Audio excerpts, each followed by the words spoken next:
PM Modi की सुरक्षा पर कांग्रेस नेता उदित राज का विवादित ट्वीट, कहा कि पीएम की नौटंकी से हुआ पुख्ता, सत्ता की भूख के लिए कराया था पुलवामा। सोनिया गांधी के सीएम चन्नी से बात करने पर कांग्रेस का यू टर्न। सूत्रों के मुताबिक सोनिया ने चन्नी से पीएम की सुरक्षा पर बात नहीं की, केवल प्रियंका से बातचीत हुई। पहले खबर आई थी कि सोनिया गांधी ने चन्नी से कहा था कि पीएम की सुरक्षा में चूक के लिए लापरवाह लोगों पर एक्शन हो। पंजाब की सीएम चन्नी ने पीएम मोदी के लिए सड़क छाप भाषा का किया इस्तेमाल। रैली में कहा, कोई खतरा तुझे हुआ नहीं, हमारे वित्त मंत्री से बोल रहे हो, मैं जान बचाकर आ गया। चन्नी ने रैली में पूछा कि कोई नारा नहीं लगा, पत्थर नहीं चला, गोली नहीं चली, किस बात की जान बचाकर चले आए। चन्नी ने ट्वीट कर पीएम मोदी पर हमला बोला। सरदार पटेल की तस्वीर शेयर करते हुए लिखा, जिसे कर्तव्य से ज्यादा जान की फिक्र हो, उसे भारत जैसे देश में बड़ी जिम्मेदारी नहीं लेनी चाहिए। गृह मंत्रालय के बठिंडा के एसएसपी को कारण बताओ नोटिस, आज शाम 5 बजे तक जवाब देना है। केंद्रीय गृह मंत्रालय की टीम को भटिंडा के एसएसपी ने दिया जवाब, कहा भटिंडा जिले में रोड क्लियर करने की थी मेरी जिम्मेदारी, भटिंडा जिले में नहीं हुआ कोई प्रोटेस्ट। पीएम की सुरक्षा चूक के 2 दिन बाद पंजाब के बठिंडा में 150 अज्ञात लोगों के खिलाफ एफआईआर दर्ज की गई है। पंजाब पुलिस ने बेहद ही हल्की धारा में 283 लगाई है। एफआईआर में पीएम मोदी का नाम तक नहीं, सिर्फ 200 रुपए जुर्माना देकर छूट सकते हैं आरोपी। रास्ता रोकने, सड़क बंद करने के लिए लगती है आईपीसी की धारा 283। पीएम मोदी की सुरक्षा चूक पर बड़ा खुलासा, एसपीजी ने पंजाब डीजीपी से 11 बार बातचीत की। पंजाब के डीजीपी ने रास्ता बंद होने की बात छिपाई थी। सुबह 11 बजे पीएम के रोड से जाने का दिया था ग्रीन सिग्नल। शिवसेना ने बीजेपी पर कसा तंज, कहा कि पीएम की सुरक्षा को लेकर देश में भ्रम और मनोरंजन, बीजेपी के सीएम और कार्यकर्ता जगह जगह कर रहे हैं पूजा अर्चना। शिवसेना ने बीजेपी पर चुटकी ली, पूछा फिरोजपुर में भीड़ नहीं जमा होना, क्या ये भी भगवान की कृपा, हर बात पर राजनीति करेंगे तो हमले के लिए तैयार रहें। अखिलेश यादव का तंज, बोले कि पीएम को मंच पर जाने देते, खाली कुर्सियां को भाषण देते अच्छा लगता। राजधानी दिल्ली में बरसात का मौसम, तेज बारिश, बिजली की गरज के साथ बादल गरजे, राजधानी में जगह जगह पानी जमा। दिल्ली के पुल प्रहलादपुर में भरा पानी, अंडरपास में फंसी गई गाड़ियां। पुल प्रहलादपुर में फंसी गाड़ियों को निकालने के लिए नहीं घुस पा रही है जेसीबी, ज्यादा पानी भरने का तर्क। श्रीनगर में फिर बर्फबारी, पेड़ों और सड़कों पर बिछी बर्फ की सफेद चादर, मौसम विभाग ने जारी किया रेड अलर्ट। श्रीनगर में बर्फबारी के कारण विजिबिलिटी पर भी असर पड़ा, 6 उड़ानों को रद्द किया गया, एयरपोर्ट पर विजिबिलिटी मात्र 500 मीटर। बर्फबारी के कारण श्रीनगर में डल झील में खड़ी नावों में जमी बर्फ, कश्मीर घाटी पहुंचे सैलानियों के चेहरे खिले। वैष्णो देवी के आसपास भी भारी बर्फबारी, यात्रा जारी, लेकिन बैटरी कार और हेलीकॉप्टर सेवा ठप की गई। बारिश और बर्फबारी के कारण श्रीनगर जम्मू हाईवे फिर बंद, हाईवे पर ट्रकों की लंबी कतार। जम्मू कश्मीर के शोपियां में भारी बर्फबारी, सफेद बर्फ की चादर से ढका पूरा शहर, घर से लेकर गाड़ियों पर जमी बर्फ की मोटी परत। जम्मू कश्मीर के राजौरी के इलाकों में सड़कों पर कई फीट बर्फ जमा, अब बर्फ हटाने का काम जारी। शिमला शहर में बर्फ का इंतजार खत्म, मॉल रोड पर बर्फ जमा हुई, सैकड़ों लोग उनके घरों की छतों पर बर्फ की मोटी सफेद चादर नजर आई। भारी बर्फबारी के कारण लाहौल स्पीति से मनाली जा रहे सैलानी फंसे, प्रशासन की मदद से रेस्क्यू। देहरादून में भी बदला मौसम का मिजाज, हवाओं के साथ हो रही है बारिश, जनजीवन पर असर। भोपाल में 12 गिरने से जनजीवन प्रभावित, सड़कों के किनारे हाथ तापते नजर आए लोग। देश में पिछले 24 घंटे में कोरोना के 1,42,000 के करीब नए केस दर्ज किए गए, 285 लोगों ने जान गंवाई। पूरे देश में पॉजिटिविटी रेट 9% से ज्यादा, एक्टिव केस की संख्या 4,72,000 के करीब। 27 राज्यों में ओमिक्रॉन के 3,000 से ज्यादा मरीज, 1,203 मरीज ओमिक्रॉन से रिकवर भी हुए। दिल्ली में वीकेंड कर्फ्यू का आज पहला दिन, राजधानी में नहीं खुले बाजार, बंद दुकानें। दिल्ली महिला आयोग की अध्यक्ष Swati Maliwal corona positive, isolate हुई। महाराष्ट्र में एक दिन में बड़े कोरोना के करीब 41,000 नए केस, पॉजिटिविटी रेट 10% के करीब। कोरोना केस बढ़ने के बीच उत्तराखंड सरकार का बड़ा फैसला, 16 जनवरी तक सभी राजनीतिक रैलियों और विरोध प्रदर्शन पर रोक लगाई। उत्तराखंड के सभी स्कूल, कॉलेज और आंगनबाड़ी केंद्र 16 जनवरी तक बंद, 50% क्षमता के साथ चलेंगे shopping mall, cinema hall, gym. Bihar में 2 और मंत्री कोरोना पॉजिटिव हुए, शहनवाज हुसैन और मुकेश सहनी पॉजिटिव पाए गए। अब तक 2 डिप्टी सीएम और 7 मंत्री कोरोना से पीड़ित। कर्नाटक में भी लगा वीकेंड कर्फ्यू, शुक्रवार रात को 10 बजे से सोमवार सुबह 5 बजे तक बंद, पुलिस ने बढ़ाई गाड़ियों की चेकिंग। कर्नाटक के चित्रदुर्ग में मास्क न पहनने वालों पर फाइन, वीकेंड लॉकडाउन का पालन करवा रही है पुलिस। इंटरनेशनल फ्लाइट से आने वाले सभी यात्रियों को भारत में 7 दिन रहना होगा, होम क्वारंटाइन, उसके बाद टेस्ट होगा। 11 जनवरी से लागू होगा नया नियम, सरकार की नई गाइडलाइन। कोरोना केस बढ़ने की वजह से श्रद्धालुओं के लिए बंद हुआ ओडिशा का जगन्नाथ मंदिर, 10 जनवरी से नहीं मिलेगी एंट्री। बरेली में बुलाई गई मुस्लिम धर्म संसद, कोरोना गाइडलाइंस की जमकर उड़ाई गई धज्जियां। मुस्लिम धर्म संसद के लिए जिला प्रशासन ने 300 लोगों को परमिशन दी थी, लेकिन जिले भर से हजारों लोग पहुंचे।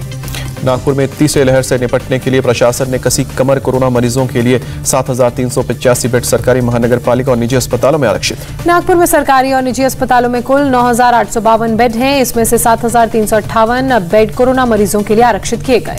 नागपुर मेडिकल कॉलेज में भी 900 बेड पूरी तरह से तैयार, 60 बेड बच्चों के लिए। मध्य प्रदेश में अब नो मास्क नो पेट्रोल, बेपरवाह लोगों को बिना मास्क पेट्रोल डीजल देने पर पाबंदी, पेट्रोल पंप्स पर लगाए गए हैं पोस्टर। अहमदाबाद में कोविड के मामले बढ़ने के बाद दवा दुकानों पर दवाइयों की बिक्री भी बढ़ी, कफ सिरप विटामिन सी की टैबलेट ज्यादा खरीद रहे लोग। देश भर में वैक्सीन की 150 करोड़ डोज पूरा होने के मौके पर पुरी में सैंड आर्टिस्ट ने रेत पर बनाई कलाकृति, लोगों को जागरूक करने के लिए पहल। भारत ने अफगानिस्तान को चिकित्सा सहायता की तीसरी खेप भी भेजी, काबुल में इंदिरा गांधी हॉस्पिटल को सौंपा सामान। दुनिया भर में तेजी से फैल रहा कोरोना, पिछले 24 घंटे में 25 लाख से ज्यादा केस सामने आए। अमेरिका में 24 घंटे में करीब 8 लाख नए केस, बढ़ते संक्रमण के चलते 2000 से ज्यादा उड़ानें रद्द। चीन के साथ सीमा विवाद सुलझाने के लिए 12 जनवरी को कमांडर लेवल की बैठक, हॉट स्प्रिंग्स को लेकर हो सकती है चर्चा। चीन का एक और झूठ बेनकाब हुआ, एलएसी पर रोबोटिक सैनिक तैनाती की बात गलत निकली, चीनी मीडिया ने दावा किया था। नागपुर में आतंकी हमले का अलर्ट, आरएसएस मुख्यालय की सुरक्षा व्यवस्था कड़ी की गई। पश्चिम बंगाल के राज्यपाल ने ममता पर गलत बयानी का आरोप लगाया। कल ममता ने पीएम के सामने कहा था कि मैं कोलकाता के कैंसर इंस्टीट्यूट के एक दूसरे कैंपस का पहले ही कर चुकी हूं उद्घाटन। महाराष्ट्र के सीएम उद्धव ठाकरे पर पोस्ट करने पर बीजेपी कार्यकर्ता संदीप महात्रे गिरफ्तार, नवी मुंबई पुलिस ने 153A और 500 की धारा लगाई। यूपी सरकार का युवाओं को तोहफा, सरकारी नौकरियों में होगा खेल कोटा, सीधी भर्ती होगी। खिलाड़ियों की ग्रुप बी और सी में सीधी भर्ती के साथ साथ वर्टिकल रिजर्वेशन और प्रमोशन का भी लाभ उन्हें दिया जाएगा। कांग्रेस महासचिव प्रियंका गांधी वाड्रा सोशल मीडिया के जरिए करेंगी कैंपेन, आज दोपहर 2 बजे सोशल मीडिया के जरिए लोगों से जुड़ेंगी। पंजाब चुनाव को लेकर कांग्रेस आज अपने उम्मीदवारों के नामों का कर सकती है ऐलान, सोनिया गांधी नाम पर लगाएंगी अंतिम मुहर। आम आदमी पार्टी ने पंजाब विधानसभा चुनाव के लिए 8वीं लिस्ट जारी की, 3 उम्मीदवारों के नाम का ऐलान। जालंधर में आम आदमी पार्टी की प्रेस कॉन्फ्रेंस में जमकर हुई मारपीट, बाहरियों को टिकट देने को लेकर 2 गुटों में झड़प। दमोह में 2 दिन से चल रही छापेमारी में राय परिवार के घर से करोड़ों का कैश और गहने मिलने की खबर। सूत्रों के मुताबिक पानी की टंकी में बरामद हुए सूटकेस में भरे थे 1 करोड़ रुपए। छापेमारी में मिले रुपयों को गिनने के लिए मंगाई गई नोट काउंटिंग मशीनें, बेनामी संपत्ति के दस्तावेजों की भी होगी जांच। विश्व हिंदू परिषद और बजरंग दल के पोस्टर कार्ड में मुकदमा दर्ज, भेलूपुर में कई घाटों पर फिर हिंदुओं के प्रवेश पर पाबंदी की बात पोस्टर लगाने पर आया सामने। केरल के राज्यपाल आरिफ मोहम्मद खान पहुंचे उज्जैन के महाकाल मंदिर, भगवान का आशीर्वाद। महाकाल के दर्शन के बाद बोले आरिफ मोहम्मद खान, अपने देश के कल्याण और कोरोना संकट से मुक्ति के लिए प्रार्थना। बीजेपी विधायक को मंच पर थप्पड़ मारने वाले किसान का बयान, कहा गुस्सा नहीं प्यार दिखाया था। बेंगलुरु में दर्दनाक हादसा, नाइट रोड पर 2 गाड़ियों की टक्कर, 4 लोगों की मौत, कई घायल। संभल में 2 अवैध हथियार फैक्ट्रियों का भंडाफोड़, 7 पिस्तौल और पिस्तौल बनाने वाला सामान बरामद, 2 लोगों को पुलिस ने मामले में किया गिरफ्तार। संभल में गौ तस्करों से पुलिस की मुठभेड़, 1 तस्कर को गोली लगी, 3 गौ तस्करों को पुलिस ने अरेस्ट किया। मोगा पुलिस ने विदेश में बैठे गैंगस्टर के 3 साथियों को गिरफ्तार किया, ग्रेनेड, पिस्टल और कारतूस बरामद। दहशत का माहौल बनाने की फिराक में थे बदमाश, जांच में पता चला है कि इनका संपर्क विदेश में बैठे अर्शदीप से था और पैसे लेकर काम करवाता था। एशिया सीरीज के चौथे दिन इंग्लैंड की पारी 294 रन पर सिमटी, ऑस्ट्रेलिया को 122 रन की बढ़त, दूसरी पारी में ऑस्ट्रेलिया 4 विकेट पर 250 के करीब। भारत दक्षिण अफ्रीका के बीच तीसरे टेस्ट में कप्तान कोहली की वापसी की संभावना, कोच द्रविड़ ने संकेत दिए। नोवाक जोकोविच के फैंस ने सर्बिया में किया विरोध प्रदर्शन, ऑस्ट्रेलिया में अब भी कैद हैं नोवाक जोकोविच। जोकोविच के बाद ऑस्ट्रेलिया में चेक गणराज्य की महिला टेनिस स्टार वरासोवा को हिरासत में लिया गया, दोनों को एक ही डिटेंशन सेंटर में रखा है। दिग्गज क्रिकेटर सुनील गावस्कर ने की रहाणे और पुजारा की बल्लेबाजी की तारीफ, कहा सीनियर खिलाड़ियों पर रखना चाहिए भरोसा। बीसीसीआई ऑफिस में कोरोना की एंट्री, 3 कर्मचारी पॉजिटिव, ऑफिस को 3 दिन के लिए बंद किया। भारतीय खेल प्राधिकरण के बेंगलुरु सेंटर में कोरोना विस्फोट, 35 खिलाड़ी संक्रमित। चीन के कैफेटेरिया ब्लास्ट में 16 की मौत, 10 घायल, 1 की हालत गंभीर। गैस लीक के कारण कैफेटेरिया में ब्लास्ट होने का शक, ब्लास्ट से कैफेटेरिया की इमारत ध्वस्त हुई, लंच कर रहे लोग चपेट में आए। रूस के नेतृत्व वाले अंतर्राष्ट्रीय गठबंधन ने कजाकिस्तान में भेजे सैनिक, विरोध प्रदर्शन को नियंत्रित करने के लिए कजाकिस्तान में राष्ट्रपति ने मदद मांगी थी। कजाकिस्तान में विरोध प्रदर्शन अभी भी जारी, कई जगहों पर सुरक्षा बलों और प्रदर्शनकारियों में झड़प हुई, झड़प में अभी तक 700 लोग घायल, हिरासत में 3800 लोग। कजाकिस्तान के प्रेसिडेंट का आदेश, प्रदर्शनकारी को देखते गोली मारने का बाद राष्ट्रपति बोले हत्यारों से नहीं होगी बातचीत। न्यूयॉर्क में आया साल का पहला बर्फीला तूफान, मैनहट्टन में बच्चों ने बर्फ के गोलों से फाइट की। अमेरिका में कई इलाकों में भारी बर्फबारी, न्यू इंग्लैंड में कई फुट तक जमा हुई बर्फ को हटाने का काम जारी। प्रशांत नॉर्थ वेस्ट में बर्फबारी के बाद तेज बारिश से बाढ़ आई, पहाड़ों में अवलांच का खतरा बढ़ा। कोलोराडो में आग से तबाह इलाके का जायजा लेने पहुंचे जो बाइडेन, उनकी पत्नी जिल बाइडेन भी मौजूद थी। कोलोराडो में आग पीड़ितों से प्रेसिडेंट जो बाइडेन ने मुलाकात की, एक टेबल पर ध्यान से सुनी पीड़ितों की बात, पुनर्निर्माण के लिए सरकारी मदद का भरोसा दिया।